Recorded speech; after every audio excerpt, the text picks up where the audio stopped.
What's going on YouTube, fam? It's your boy Tony 2 times, and we back with another episode of the Baltimore Way, man. Y'all know what I need y'all to do. Be sure to like, comment, share the video if you're feeling the content.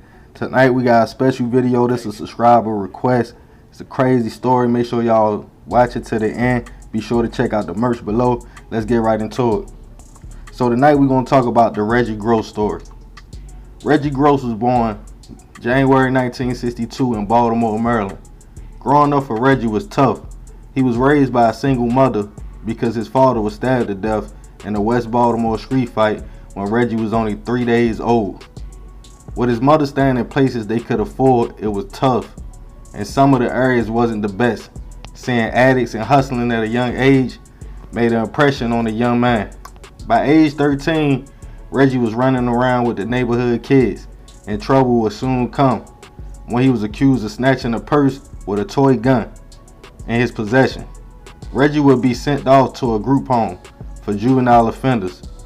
While in the system, he met a young man that was the boyfriend to boxing great Sugar Ray Leonard's sister. He taught Reggie some boxing fundamentals, like how to shadow box, block, and other exercises, which included jogging every day. By 1979, Reggie was out of jail, working on construction jobs, and bragging to friends and family about becoming the next Muhammad Ali. Mac Lewis was a trainer who trained hundreds of boxers. With everyone thinking Reggie was bluffing, they told him to prove himself by signing up to box. Reggie wasn't a small dude. At 6'3" and aggressive, Lewis was excited to take Reggie to the gym for training. The trainer was more like a father at times to Reggie, telling him stay away from the streets, women, and some so-called friends, and focus on his craft. Within 1 month of training, Reggie would start boxing as an amateur. Reggie was a beast in the ring. With a 19-3 record as an amateur, in 11 months, he would go pro. In the beginning, fighting as a lightweight, things were going good, starting with a 14-0 record, but even with a legendary trainer and a boxing career, Reggie couldn't escape the call of the Baltimore Streets. Reggie had connections in some of the big names in the city, and on one occasion, he rode with a friend to Atlantic City to see a fight. On the way up, his homie showed Reggie $80,000 cash and some girl. At the time, Reggie was just making a couple dollars boxing. He sampled the product that night, but he quickly stopped. More focused on boxing at the time, still going to the gym and training for fights. Tragedy would strike Reggie in 1984 when he lost his 5-year-old son in a house fire at his grandmother's row home. A lot of people saw a change in Reggie after that, but he kept training in hopes of getting in the ring with Mike Tyson. Reggie trained hard, running in Drew Hill Park every day, preparing, but he needed money, so Reggie would hit the corner. During the next year, allegedly, Reggie was all the way in, getting high, hitting licks. Reggie got associated with one of the most dangerous crews in Baltimore City at the time, the Bortley crew, in which Reggie would be hired to be a hitman for the crew. In 1986, Baltimore's violence was up. Crews beat for territory, and the Bortley operation was making more than $50,000 a week. But somehow, Reggie still was boxing, and finally got his big shot, the fight against Mike Tyson. By this time, Reggie only was receiving $1,000, sometimes $10,000 for a fight, but this was a big fight. It would pay $50,000. Reggie would lose the fight that night, but he would face a more serious fight.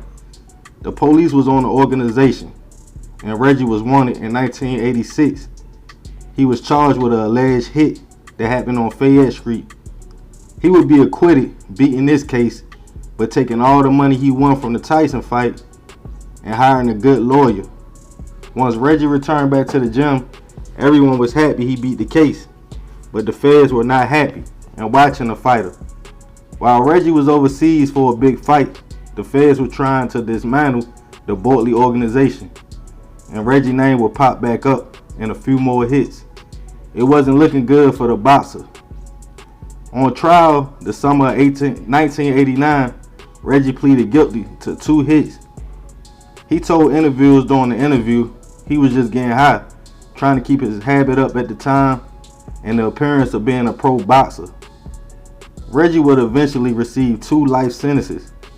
While in prison, a lot of Reggie's friends passed away or went away. He has gotten his diploma, taken many classes, and received many certificates. Reggie could have been one of the greatest fighters in history. Still, after all this, he has an amazing record.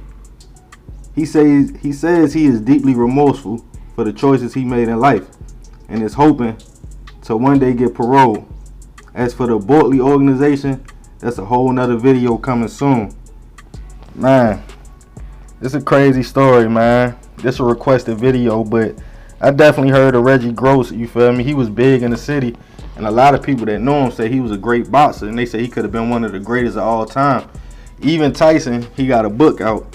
Mike Tyson said when he was coming up and he knew he had to fight Reggie, that was like one of the fighters he was kind of intimidated by.